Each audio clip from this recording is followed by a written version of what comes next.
Okay, and welcome everyone. My name is Carolina Kaufman, and we are going to begin.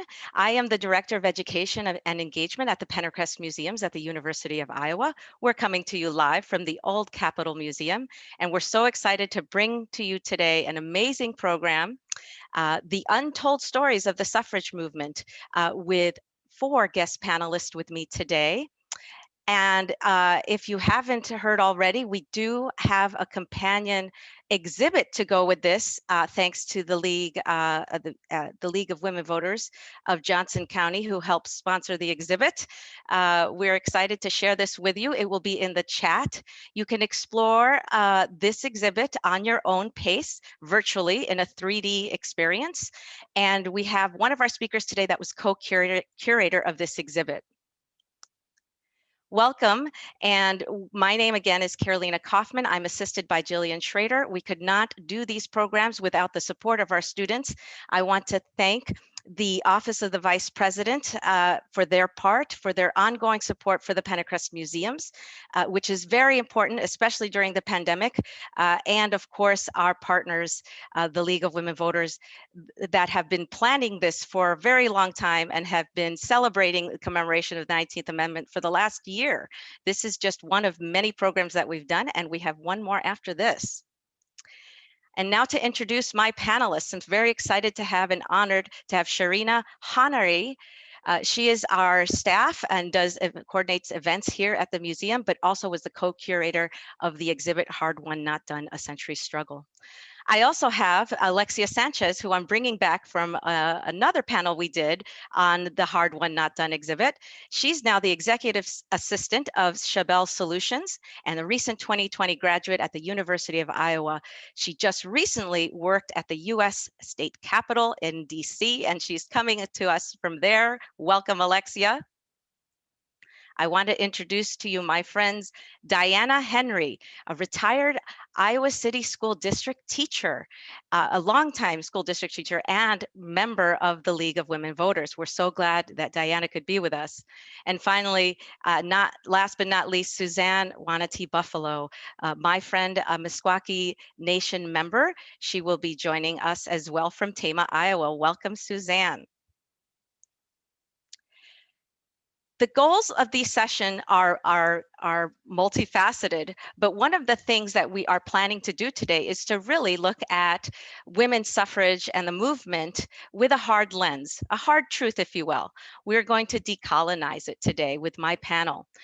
We acknowledge that the origins of both our country and the institutions that have served as authorities of information, of history and knowledge and learning and education, came with it with a white supremacist view.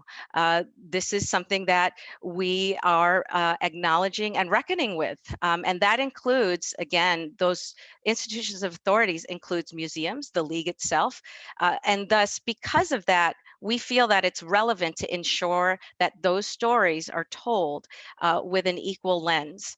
And so it is very relevant. It is something that still goes on to this day as far as thinking about what it means to decolonize, what it means to unlearn history or relearn history, if you will.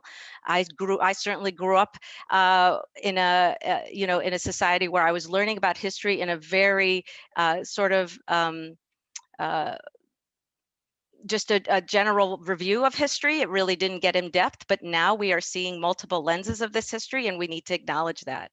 And today, you're not going to hear the stories of the museum nor the League. You're going to hear her story. I brought my panel. I've chosen my panelists specifically to tell their story on intersectionality, which you will learn about today. And we hope through their stories and their lives that you can be inspired. We are here to celebrate those stories, to celebrate Women's History Month and International Women's Day that just happened 2 days ago. So we're really excited that this is a very timely topic to discuss. And we're glad to be having you today to listen in. At the end, please stick around. You will have many resources that these panelists are going to provide. And now I'm going to turn it over to Sharina Hanari. She is our co-curator of the exhibit and will help frame women's suffrage.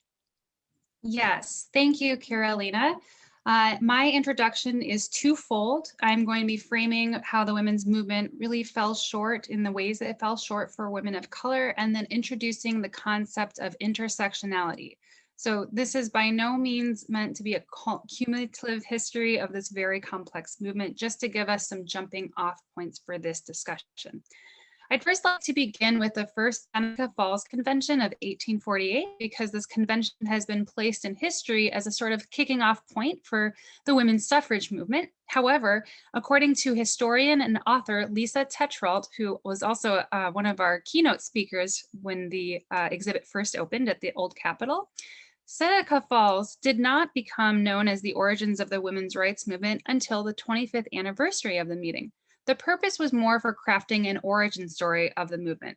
So by beginning to tell the history of the suffrage movement here, Susan B. Anthony and Elizabeth Cady Stanton tried to show that the movement had a long and distinguished history, but it also allowed them to leave out suffragists who didn't go to Seneca Falls or who they had fallen out with, because this was a time when there were internal disagreements between the suffragists.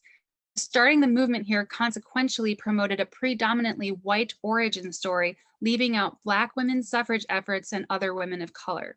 In fact, according to Seneca Falls was not particularly even important for Black women, nor were the demands made at the convention helpful to them, because they were facing both racism and sexism. Black women were not invited to the convention, and the only Black man in attendance was Frederick Douglass. So now, speaking of internal disagreements between suffragists, initially, Susan B. Anthony and Elizabeth Cady Stanton had championed equality for Black Americans, even signing a petition that pushed the passage of the 13th Amendment. But when the 15th Amendment granted the right to vote for Black men and not to women, this caused a major rift in the movement, and it shed light on some of the suffragists' inherent racism. Some white suffragists believed that because they were middle class, white, and educated, they deserved the right to vote before Black men. Anna Howard Shaw, president of the National Women's Suffrage Association, said, "You have put the ballot in the hands of your Black men, thus making them political superiors to white women." Their grievances really highlighted some suffragists' racism and beliefs that they were superior. So now again, the movement is very layered and complex, but for the sake of time, I'm just going to jump ahead to the 19th Amendment, which is finally passed in 1920. And women have the right to vote, but not all women gained the right to vote at this time. So the 19th Amendment, it prohibits discrimination on the basis of sex, but it did not address other kinds of discrimination that many American women faced: race, ethnicity, immigration status, language, disability. Women were excluded from voting through both legal and illegal voter suppression tactics. Tactics including requiring literacy tests before you can vote, poll taxes, voter ID, and furthermore, intimidation, threats, and acts of violence and murder, such as lynching, were all horrific barriers the Black community had to face long after 1920. It was not until the passage of the Voting Rights Act in 1965, which finally outlawed things like voting tax and literacy tests, lifting some of the barriers for Black women, but unfortunately in 1965, Black women and the Black community as a whole were still met with violence when they attempted to exercise their right to vote. Native American women, too, couldn't vote right away in 1920 because they were not considered US citizens yet. They were excluded from voting until the Snyder Act in 1924 was passed, granting them US citizenship. States also, individual states, prevented Native Americans from voting using voter suppression tactics specific to them, such as claims that if you live on a reservation, it means you aren't a resident of the state and therefore cannot vote.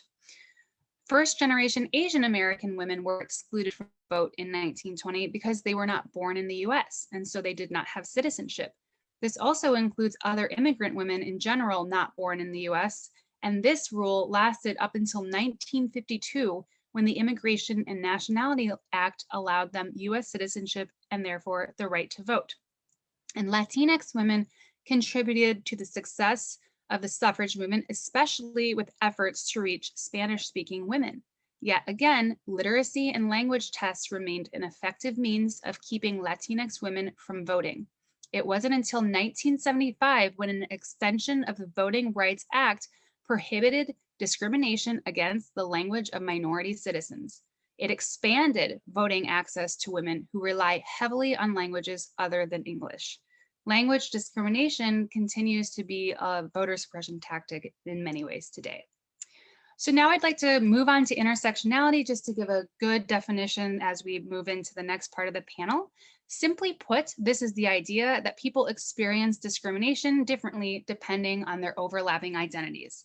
The theory was developed by Professor Kimberly Crenshaw. She is an American lawyer, professor, and leading scholar in critical race theory. Her theory first comes out in 1989. She uses court cases and notices that the courts were either treating Black women as just women or just Black, ignoring the fact that these colliding identities of being both Black and woman produced entirely different challenges that only Black women in America face. She says intersectionality was a prism to bring to light the dynamics within discrimination law that were not being appreciated in the courts. So since the term's creation, intersectionality has been completely misused, misinterpreted, and misunderstood, leading some people inaccurately defining it as a radical left conspiracy theory or a plot to turn the hierarchy upside down and put white straight men at the bottom of the totem pole and place the most disenfranchised minority at the top of society. Crenshaw's response to this: no, that's not resolving anything. She's not trying to replicate existing power dynamics just to give people of color power over white people. She wants to get rid of these existing power dynamics altogether, to change the very structures of our society in order to level the playing field for all. So that was my intro. I hope I covered enough, and I'd like to move the panel on, pointing out some unknown truths. For example, the idea that women's rights is not every woman's issue, that inequality for women is not a universal concept for all women. And so with that said, I'd like to pass this on now to Suzanne Buffalo to teach us more what that means, that this is not every woman's issue. Thank you, Sharina. First, I'd like to say it's an honor to be here. We are a very old people. The Meskwaki tribe, my tribe, is from the northeastern part of what's now the United States of America. And we've lived here as a people since the mammoths were here. So we are part of ancient America. And I want to start with that because I'd like to make sure that everybody thinks about their own past and what they're connected to. And it doesn't go back to 2000 or 1975 or 1900. We really, all of us are a composite of a number of different influences, some traumatic, some amazing changes. And it's important to know that all of that got imprinted on our DNA. And as women, it's very important that we recognize changes that happen, changes that need to happen, the absence of changes. That can impact our unborn children. That can impact their unborn children. So many Native American tribes try to take a longer view of things. And we see the United States of America, for example, as being very young. This is a very young country. And I invite people to think of history in human terms as opposed to years or decades or even a century. Think of it, try to look at history in a lifetime of a woman. We all know a grandmother or a great-grandmother that's 100 years old. So when you think of something that happened in 1920, think of it as one grandma ago. And that will make the bearing, the meaning, the impact of that time more tangible to who you are today. So when people talk about women's suffrage and women's issues, one of the things that comes up a lot is, why are you guys bringing this up again? Can't you move on?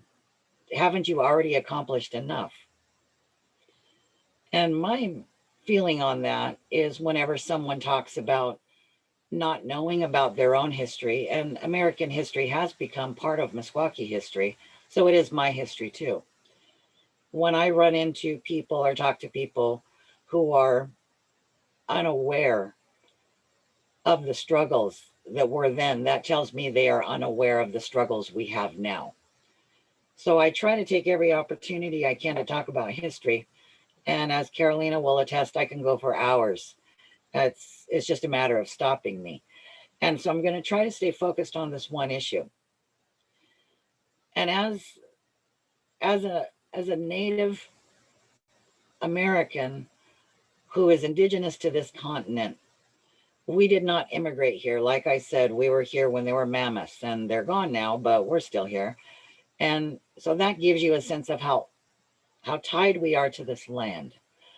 And you'll hear many Native American women, many Native American people talk of great concern for the earth, for the water, for the well-being of their children, for the future, what's going to happen to them. So women's issues from a Native American perspective involve the availability of clean water, and that's still true today. On many reservations, there is no clean running water, there's no sanitation. And when you look at women's issues in Africa, that's one of the issues the women have. That's one of the building blocks they need to have a healthy family. So I think one of the things many Native American women, one of the benefits they can bring to discussions about women's rights and women's abilities to lead, is to remind people that this world is really what we have to take care of. And even if you don't have a biological child of your own, most Native American communities have a kinship structure that reaches out beyond just our nuclear family. And you see that in America, where the family has been compressed to an unnatural state of just parents and children. We don't think that's what a real family is, a Native American family. And we believe that our mothers' sisters are also our mothers. So their children are also our brothers and sisters. My culture, my kinship structure, my father's brothers are also my fathers. So their children are also my brothers and sisters. And after a certain point, that starts reaching out, and eventually everybody is a grandmother or a grandfather to somebody. And in this day and age, Americans don't seem to value older women much. And that's really surprising to me, because we have so much, and I include myself in that. I'm an older woman, and I'm a grandmother, very proud of that. And I think we've got so much perspective and so many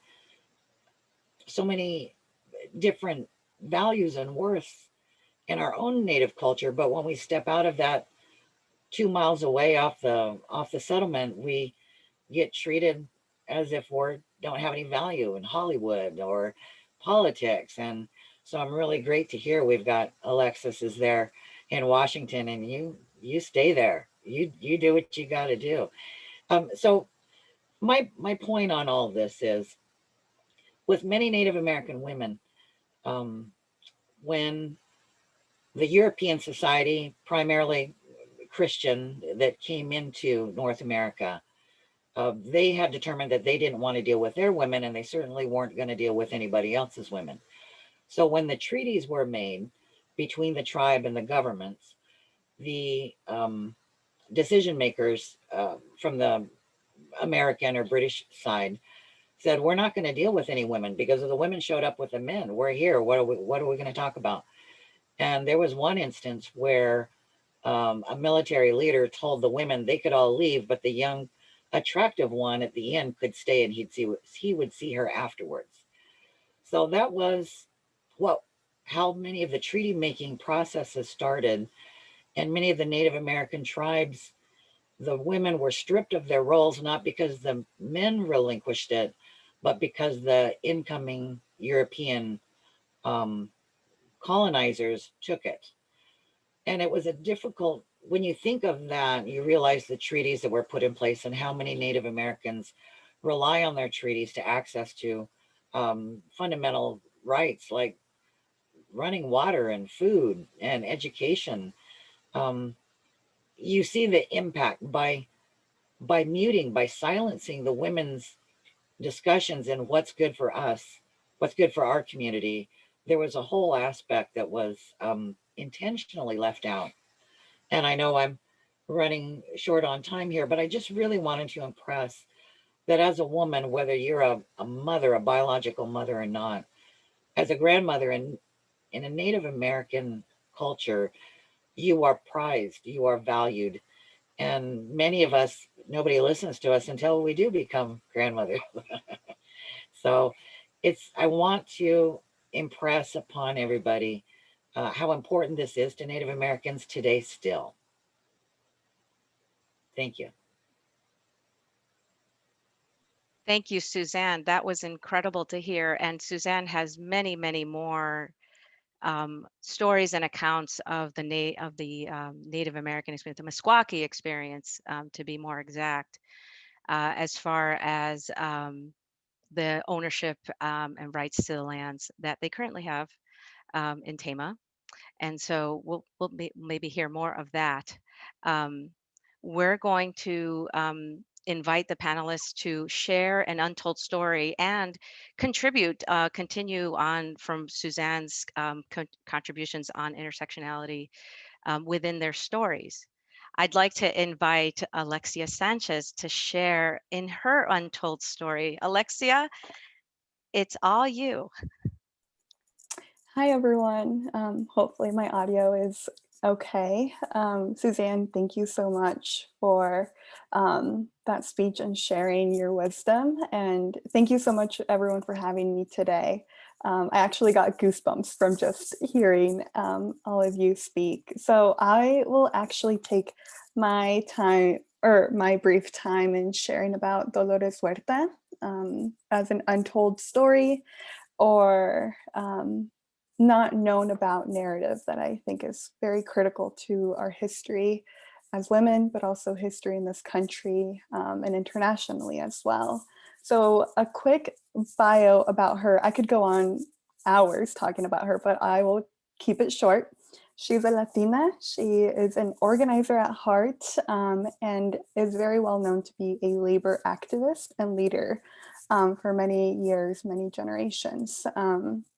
Her work has been very much dedicated to the many injustices that occurred in the fields of California to Asian people, to Latinx people, to Black folks, because they were conditions very similar to those of slavery.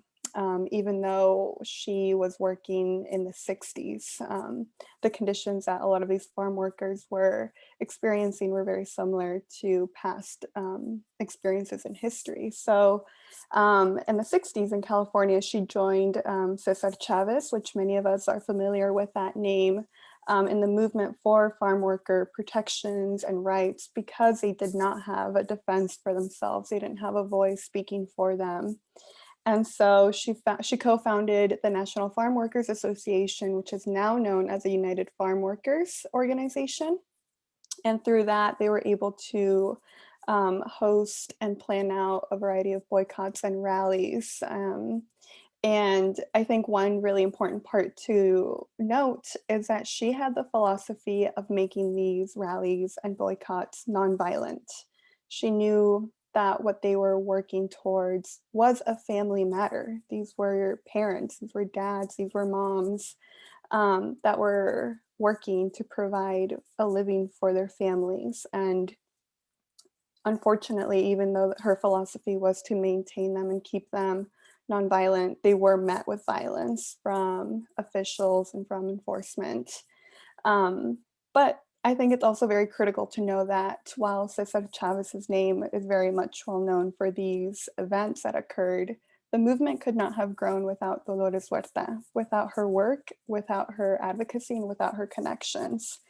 And with all of that, she is actually the person that coined the phrase "si se puede," which in English it translates to "it can be done" or "yes, you can." Um, Something also very interesting is that while her main focus was on farm workers and labor rights, she also was a pretty great feminist and tried to bring that to her work and to her connections as much as possible as her momentum grew. Now, when you listen to interviews about her, she wishes she could have done it sooner and realized it sooner. But when she was able to connect the women's rights movement to her work, it definitely was a turning point. Today, she continues to work. She supports campaigns all across the US on a variety of social justice movements. I believe she just celebrated her 93rd birthday, and she's still out there, which is incredibly inspiring. I'm 23 and my knees are barely working on me, so I give her a lot of pride and a lot of props. And one thing that to bring to the table is that unfortunately her name is not very well known. I did not learn about her until my sophomore year of college. Whereas for Cesar Chavez, I learned about him way earlier. It was very lightly touched. It was not as much as I would have liked, but at least I knew that name growing up. And so I still continue to feel that frustration that it took so long for me to know about her, let alone know that she's still alive. She's still with us and she's still working. And I think there's a huge disservice to not only our history, like Suzanne says, like we have to know our history to know where we are now and where we're going in the future. And the fact that many folks don't know who she is and haven't gotten to know her through her work now or through her work in the past, there's a disservice right now. So I think that whenever I get the chance to talk about her, I will. Yeah. Oh, wow. Alexia, thank you so much. And you got a chance to meet her, which is who gets a chance to meet her? Can you tell us in just a few seconds, where were you? And you're right next to her. That's fantastic. So this photo was taken fall of 2019 during the presidential campaigns that were happening in Iowa. I took a trip to Des Moines from Iowa City and I got to meet her not only once, but twice. First at this event, which was a nonprofit that hosted her. And then in the afternoon, the very same day for another political campaign that she was supporting. So, very Wow, awesome. that's wonderful. Thank you so much, Alexia. Yeah. And now back to Suzanne. Hi, thank you very much. I'd like to talk about my grandmother, Jean Adeline. Her maiden name was Morgan, married name is Wanatee. And I'd like to start this off by saying I was at my job working at the tribal center about 15 years ago. And a young woman who worked there came up to me and said she was so excited, so very excited because a newspaper reporter from Cedar Rapids, I believe it was the Gazette, had called up and was wanting to do a story on Judith Bender, who was on the council, still is actually, and he was wanting to do an article on her because she was the first Meskwaki woman ever to be elected to the tribal council. And I'm looking at this young woman who knows me and knows my family, and I immediately realized I had failed the women in my tribe, because here's this young woman, and all it took was a phone call from someone who she'd never heard of before, who worked for a newspaper, who told her that he was going to write an article on the first woman elected to the tribal council.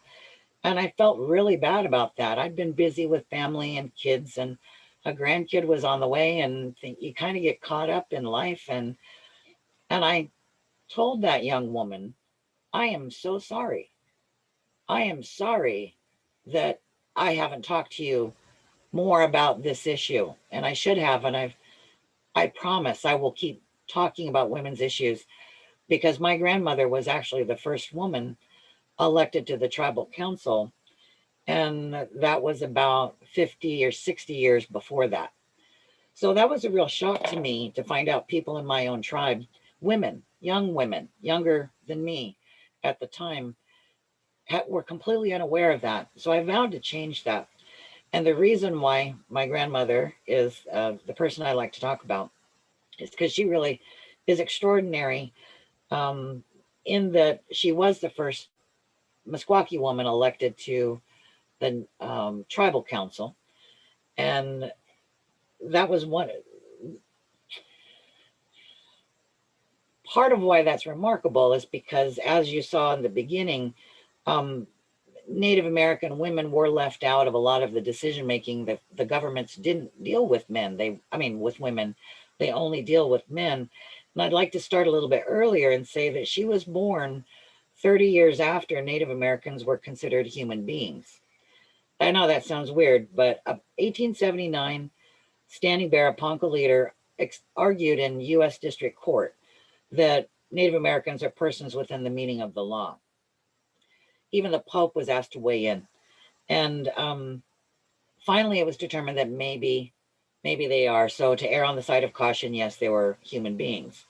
So my grandmother was born 30 years after that.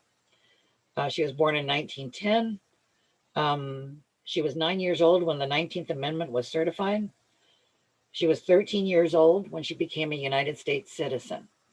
So the irony of that is, here we've been here for tens of thousands of years, and then finally, when she's 13 years old, she's recognized as a U.S. citizen. She worked as a medical technician at a sanitarium. She went to Haskell Institute, which is an Indian college, graduated from there with a degree in home economics. My grandmother at her young age was very interested in things that are still relevant today: sanitation, clean water, healthy babies, nutrition. And she did work with a local doctor who only came out to the settlement once a month to take patients. So she would go and check in on them in the meanwhile. How are they doing? How are those babies doing? Taking temperatures. She really was a person completely committed to women's issues and issues of the family. She might not have seemed like the type of person. She was very nice, very open-minded, very gentle. And to some people, nice means submissive. And that is not the case with my grandmother. Yes, she is a very nice person. Was she submissive? No, she wasn't.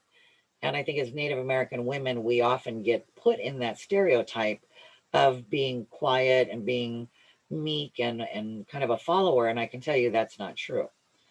After she graduated from Haskell, she did marry my grandfather and Frank Wanatee Sr. They had 9 children. Let's see, when she was 46 years old, I'm 58, something like that. When she was 46 years old, she was elected to the tribal council. So I always have to think where I'm at in my time frame compared to what she was doing. And she's just remarkable in that sense.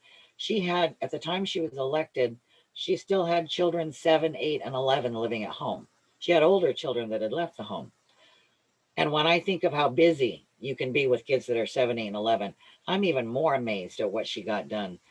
In that same time period, she was reelected twice to the tribal council, took Bureau of Indian Affairs to court and won, regarding keeping the school tribally here in the settlement instead of shipping them off somewhere else. She was the founding member of the North American Indian Women's Council, and that was 1970. She was 59 years old. She served in the position of the Director of Indian Culture. So in 1970, she was also part of the executive board of the Iowa Human Rights. In the meanwhile, in her off time, she also taught Meskwaki language and traditional crafts, and created an elementary school text in the Meskwaki language. She was part of the Meskwaki School Board, I'm Wow. running over all this. She's accomplished so much. In Oh my 1975, goodness. when she was 64 years old, she attended the Iowa State Fair to participate in the International Women's Year Day activities. In 1976, she was National Indian Council on Aging. In 1977, she was 66 years old, attended the International Women's Conference in Houston, Texas. She was a delegate from Iowa and attended the American Indian Caucus. She was so excited because she saw Bella Abzug and she wanted to reach out and hug her, but the security guards wouldn't let her. There's a whole article about when she went to Houston, and you hear the stories about they were told that they didn't have rooms, and that was true. And she was there and didn't have rooms, and she was there with her daughter, my Aunt Marion, and she's part of the older Iowans legislature in 1977. In 1978, half of the homes in the Meskwaki settlement did not have running water or indoor plumbing. That's not 1878, that's 1978. So we're talking about a woman who was having discussions about women's rights with some people who could never identify with what her daily life was. I remember when I was young and we lived with her, and then we also lived next door. We didn't have indoor plumbing, we had an outhouse. And people who Wow. were in the Depression, many people my age in the community can really relate to that because we were living under the same conditions. So she was very active. Her husband passed away, my grandfather, when she was 74. She is a language specialist resource for the Smithsonian Institution.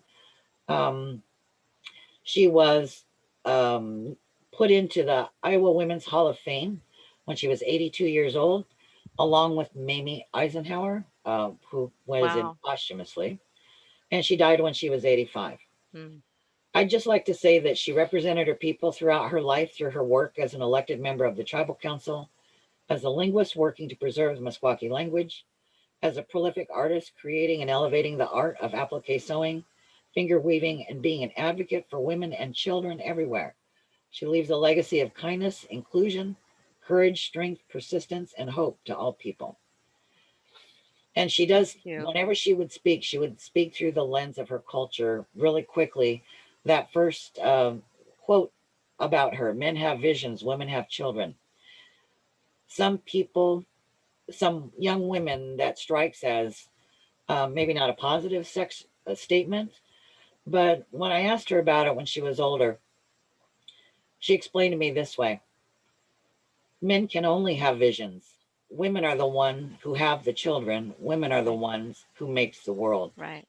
So I think when we think of things that are said from a different time or a different culture, we need to really kind of make sure we're understanding where they're coming from. Right. And her value Yeah. for women was the family and the home. And she was an equal partner with her husband. And I can tell you that for a fact. There was no dominant person in that household. Mm. And she raised all of her children, her daughters and her sons, to understand that was the expectation, that they Thank, be equal partners. thank you, Suzanne. I hate to say this, but we have to move on to give the other panelists some time, but this was incredible to hear. Thank you. I'm gonna turn over to Sharina to share her story. Yes, and thank you, Suzanne. I love that men have visions, but women are the ones who create the world. So, but this, my person, I'm gonna introduce my aunt. We call in Farsi Emma, means aunt. So my Emma Taher. So my dad arrived in the U.S. in 1977, and just before 1979 hostage crisis with Iran and the U.S. And he became a citizen in 1994 and immediately applied for his sister's green card. Well, it took 20 years for us to even get a response. And this is because there are these complications between Iran and the US that placed major barriers.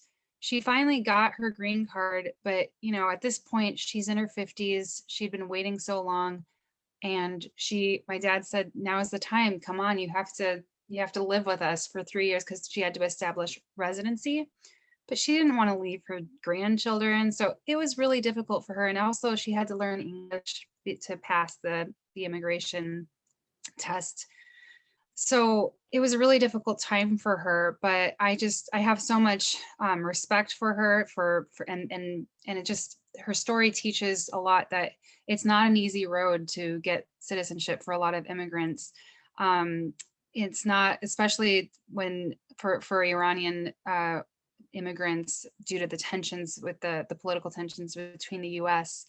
But she finally did get her citizenship, and in her interview, when they asked her why, they always ask, why do you want to become a US citizen?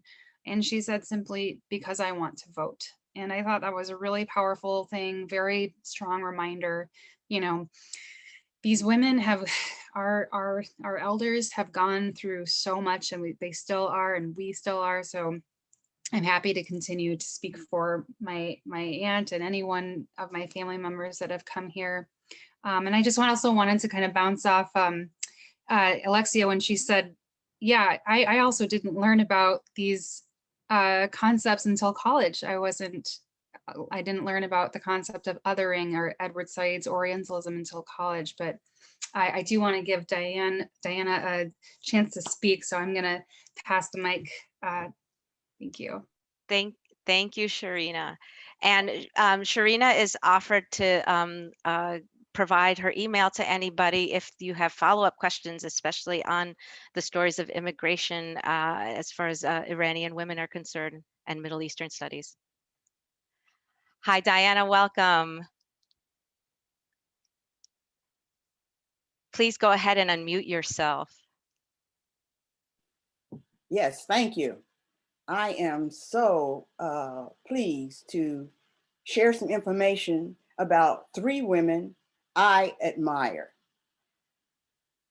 Though born either during the Civil War or just a few years after the war, their achievements were extraordinary. Each worked in tandem for suffrage and civil rights. And so you see the picture here of Mary Church Terrell. So I want to start with her first. She was born in 1863 in Memphis, Texas. She was a daughter of former slave, but she graduated from Oberlin College in Ohio with a BS degree in 1884 and a master's degree in 1888. She taught in Washington, D.C. at the first African-American public high school in the nation. She married Heberton Terrell in 1891. Her activism was sparked in 1892 when a friend was lynched in Memphis because his business competed with whites. She, along with journalist Ida B. Wells, organized anti-lynching campaigns to mobilize advocates and generate awareness. She co-founded the National Association of Colored Women in 1896 and was its president until 1901. She believed that as one succeeds, the whole race will be elevated. Her words, "lifting as we climb," became the motto of the organization. She spent her life fighting for universal suffrage, freedom, and equality for men and women of all colors. The second person that I want to talk about is Helen Downey. And Helen Downey is this person who is seated, that you see seated here with her hair put up.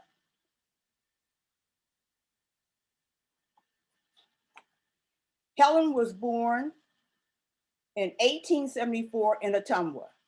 Her husband was Russia Downey. In 1902, she founded the Iowa Federation of Colored Women's Clubs. And as an aside, In 1910, the Iowa Federation of Colored Women Clubs united with the National Association of Colored Women, which Mary Church Terrell had founded. In 1903, under Downey's leadership, 8 clubs were established right here in Iowa, and there were more than 100 members. The association had an active suffrage committee. In 1919, Downey spearheaded a project to secure housing for African-American female students who could not live on the University of Iowa campus dormitories.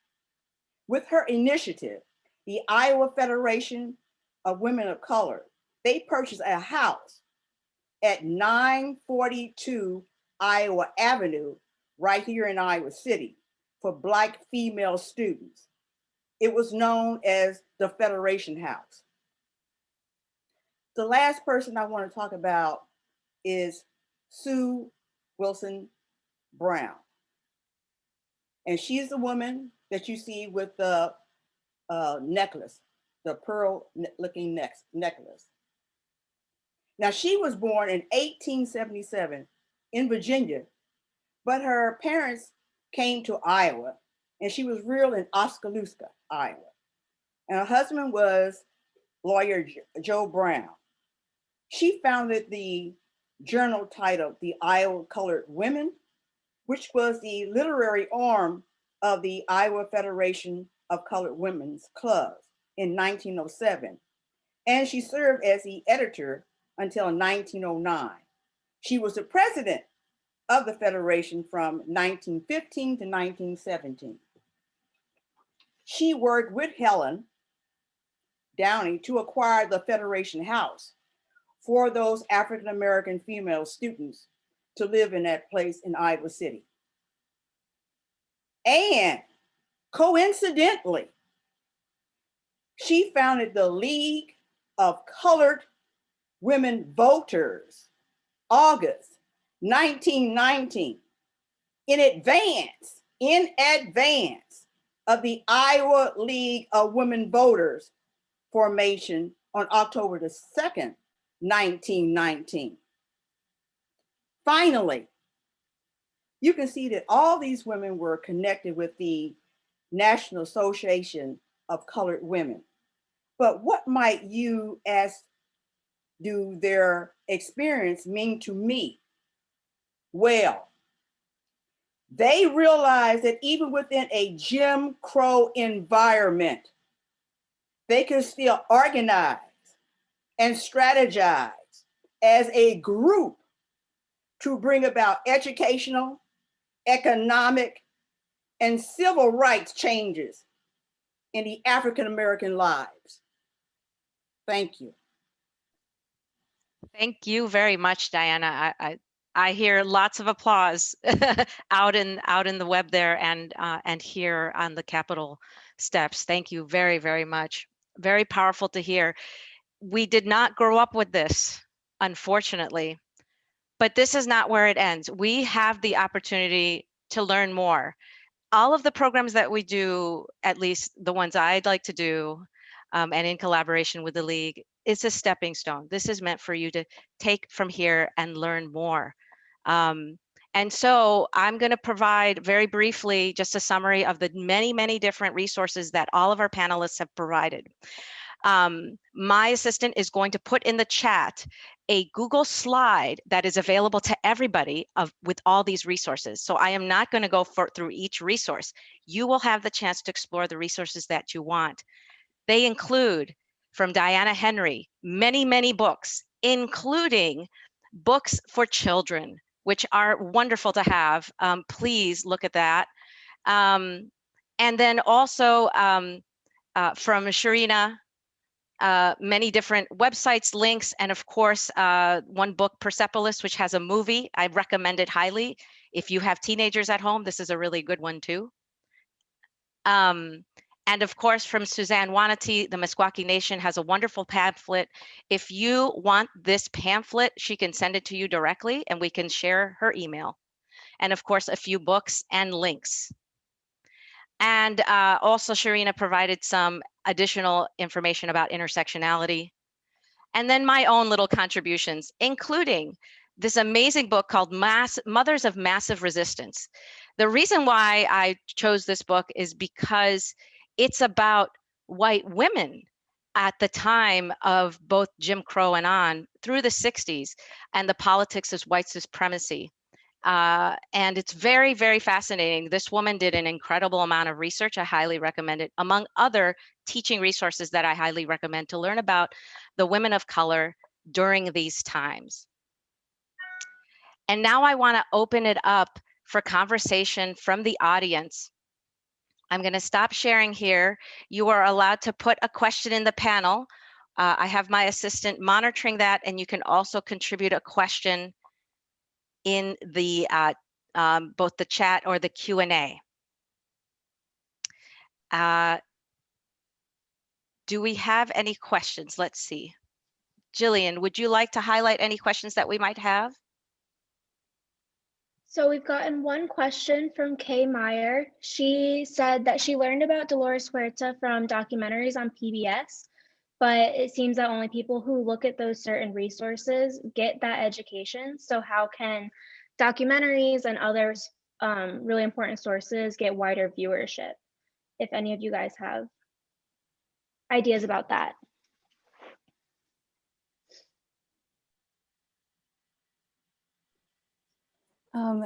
So I can share really quick. I know which documentary you're talking about, and unfortunately it's pretty exclusive for PBS.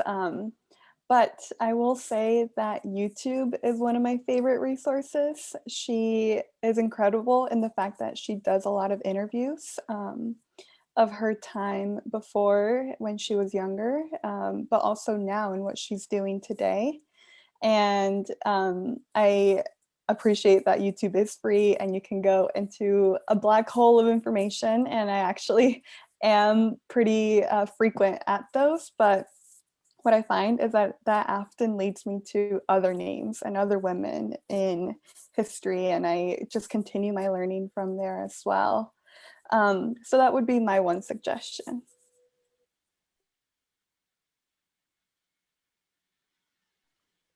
Thank you. Do we have other questions coming in? We have one question and comment about Sharina's aunt. She says the story about Sharina's aunt was beautiful. I wonder, are Iranian women not able to vote in Iran? That's a good question. I believe Iranian women are allowed to vote. I should know this, but they are allowed to vote in Iran at this time. The regime is just incredibly oppressive for all people there at this time. And my dad's main aim to secure her citizenship here is truly this fear that if the US goes to war with Iran, we have to get my family to safety. So, but at this time, Iranian women, they do experience a lot more freedoms than you'll see them. They're supposed to cover their hair, but the women, my cousins included, wear it very loosely, and they have their own forms of just kind of sticking it to the man or the regime. They're actually incredibly progressive women in Iran, and they're very proud of that. So Thank you for that. And Karen Cubby is wondering, what are a few things that women can do to broaden our voices in local and state issues?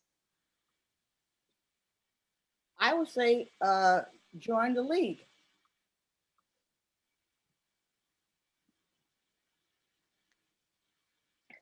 A great and simple answer. Thank you, Diana. And in our by the way, in our resources, we have provided the links to the League and other organizations like it to join. So thank you, Diana. And then we have another question for Suzanne and maybe any of the other panelists. They ask, when we as a nation celebrate anniversaries of suffrage in America, is it offensive to you, Suzanne? how do you wish people could talk about these anniversaries with more inclusivity or honesty? And a similar question to any other panelists who would like to answer. Well, I think it's important to recognize history. And I think we need to be careful that we don't filter the history we don't like out. We think all of the events that happened build towards something better. And I think opening up things like this, opening up the dialogue, and thank you, Carolina, for thinking of what the experiences were for other groups of women in the past, but also that brings it present. And I think that the more as women we insist on having access to discussions and programs like this, the more we can build on the future and how we celebrate things then.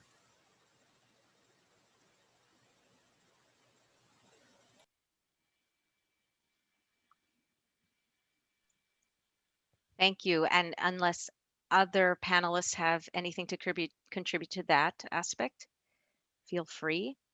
I would just say, yes. Carolina, you suggested to me just as I was preparing myself for this panel, because even sometimes, you know, I get so hyper focused on my expertise being these narratives of Iranian women who immigrated into America. Like, that's very specific. So Googling decolonizing the suffrage movement led me to a lot of incredible resources. And that was just really good advice. I would also say, if, as Diana suggested, join the league or volunteer. If you can talk to an elementary school about your story, just see if you can talk to teachers. They want people like us all the time to give our story, because that is how we break these barriers to education and highlight our history, and move it away from the predominant history. We're trying to change the story to shed light on these important stories. The other thing I would add is that people start visiting various ethnic museums. You got Native American museums, you got Latino museums, you got African American museums, you got Asian museums. Visit these museums. They're out there, they're welcoming, they got all kinds of activities for adults and children. Visit museums.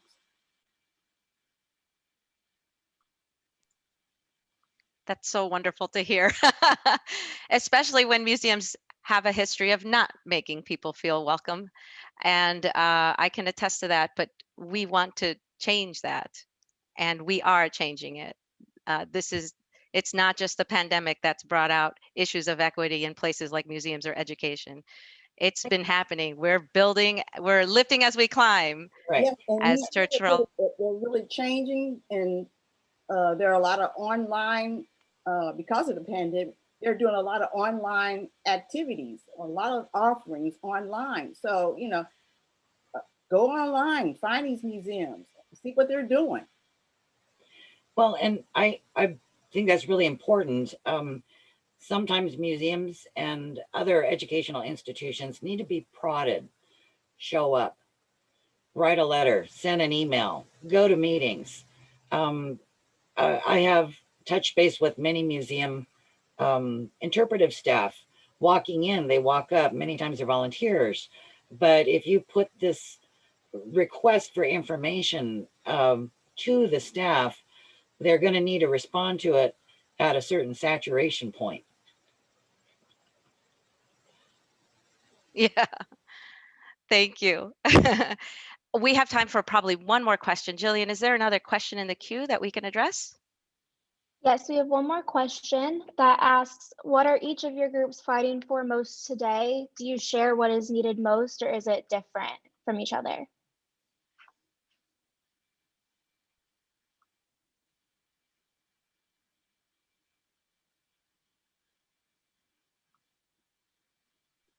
I can share really quick. I don't know if it necessarily touches on your question, but I think one really big thing that I take into consideration with the women's movement and the different identities and how they intersect is that there very much is a need for unity and for harmony. My struggles can be very similar to another woman with different identities, and they can also be very different as well. And making sure that we are harmonizing that power and that spotlight and that attention when needed, I think is very critical. If we're all going to move forward in the future, we have to recognize when it's time for us to step up, but also when it's time to elevate another voice and elevate their struggles and their needs as well. So I think this past year in 2020 showed that there is a demand and a need to showcase different voices when they are being oppressed or when they do need that voice. And if I have a platform and if I have a voice to elevate that, then I should. Well, I will concur what you said and what all the panelists have said. You need to, women need to make sure that they stop worrying so much about what's happening on how they look outwardly, and focus on what's in their hearts and in their minds, and make men understand that there's more worth to women other than just how they look physically. They have so much more to offer to the community, the nation. Thank you. I want the other panelists to answer this question, but I want to be mindful. It is 1 o'clock, and I do want to share momentarily between answers. Thank you so much, Diana. Just real quickly that if you are enjoying this so far, and we hope you have, we want to again thank our sponsors and supporters and partners, the League of Women Voters, the University of Iowa Center for Public Policy, the Gazette, the Iowa City Press Citizen, and of course, City Channel 4, who streamed this live. We have an upcoming session, which we will send out to all registrants so that you can sign up for next month. It's called Salute to Iowa Women Politicians. So please come back for that. I'm going to allow the panelists, if they are willing, to stay for a couple minutes to continue answering their questions, and invite anybody to stick around if they'd like. But if you have to go, we understand. So I'm going to stop sharing this, and again, allow people to continue answering the question.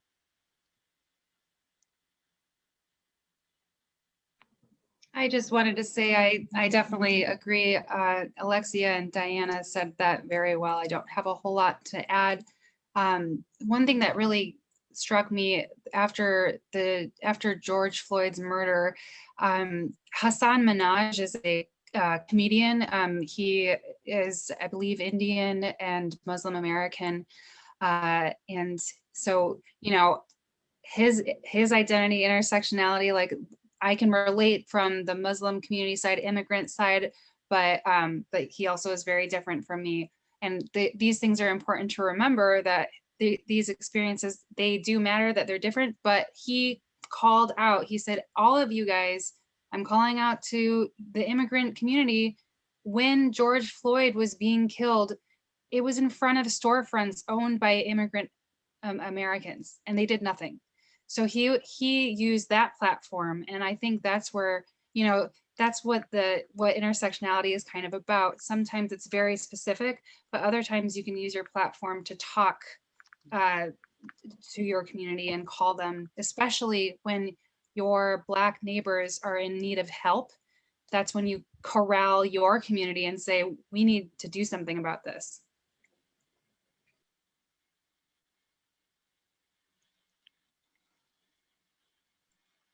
Great, thank you. I think we're going to actually stop the recording now, but we do have a few minutes afterwards if panelists are willing. And we have shared the resources out. So again, thank you for coming to the Untold Stories of the Women's Suffrage. I want to thank all my panelists and our partners. It was wonderful. This was a truly truth-giving session to decolonize, and we will continue to do so. Thank you, my friends. Thank you so much. Thank you.